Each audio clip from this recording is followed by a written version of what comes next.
ہمارے ساتھ سینئر تجزیہ کار موجود ہیں حسن عسکری صاحب. حسن عسکری صاحب بہت گہری نظر رکھتے ہیں. السلام علیکم حسن عسکری صاحب. حسن عسکری صاحب, آپ کی تو گہری نظر ہے ان تمام تر امور پر, اور مشرق وسطی میں جو ہو رہا ہے اس پر آپ کیا کہیں گے؟ امریکہ کے 6 فوجی اڈوں سمیت اسرائیل کے مختلف شہروں پر میزائل سے حملہ. سعودی دارالحکومت ریاض میں امریکی سفارتخانے سے 2 ڈرون ٹکرانے کے بعد آگ لگ گئی. یہ تمام تر صورتحال بحرین, عراق, امارات اور کویت اور تمام جو امریکی فوجی اڈے ہیں ان پہ نشانہ بنایا جا رہا ہے. کیا سمجھتے ہیں یہ شروع کس نے کیا اور یہ ختم کیسے ہوگا؟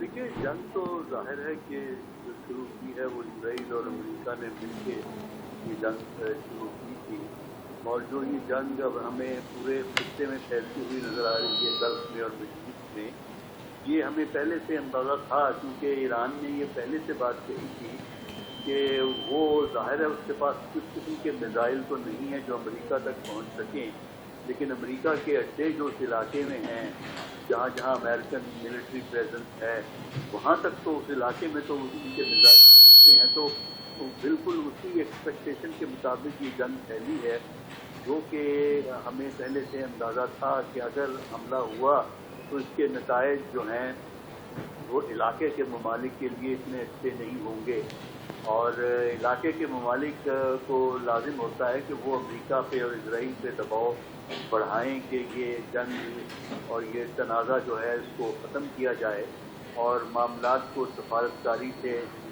کرنا چاہیے. جبکہ ایران نے یہ کہا ہے کہ وہ نیوکلیر ویپن نہیں بنانا چاہتا, لیکن اصل مسئلہ اسرائیل ہے جو وہ چاہتا ہے کہ وہ تمام عناصر جو اس کے خلاف ہیں ان کو کسی طرح مکمل طور پہ ختم کر دیا جائے. تو ایران کو وہ اپنا بڑا مخالف سمجھتا ہے, تو اس نے ایسی کارروائی چلائی کہ امریکہ بھی اس میں شامل ہو گیا.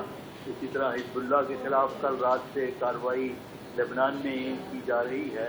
تو یہ اگر سلسلہ نہ رکا جلدی تو میرا خیال یہ ہے کہ یہ جو گلف کی اسٹیٹس جو اپنی اقتصادی ترقی کی بڑی باتیں ماضی میں کرتی تھی ان کے لیے مشکلات میں اضافہ جو ہے وہ ہو جائے.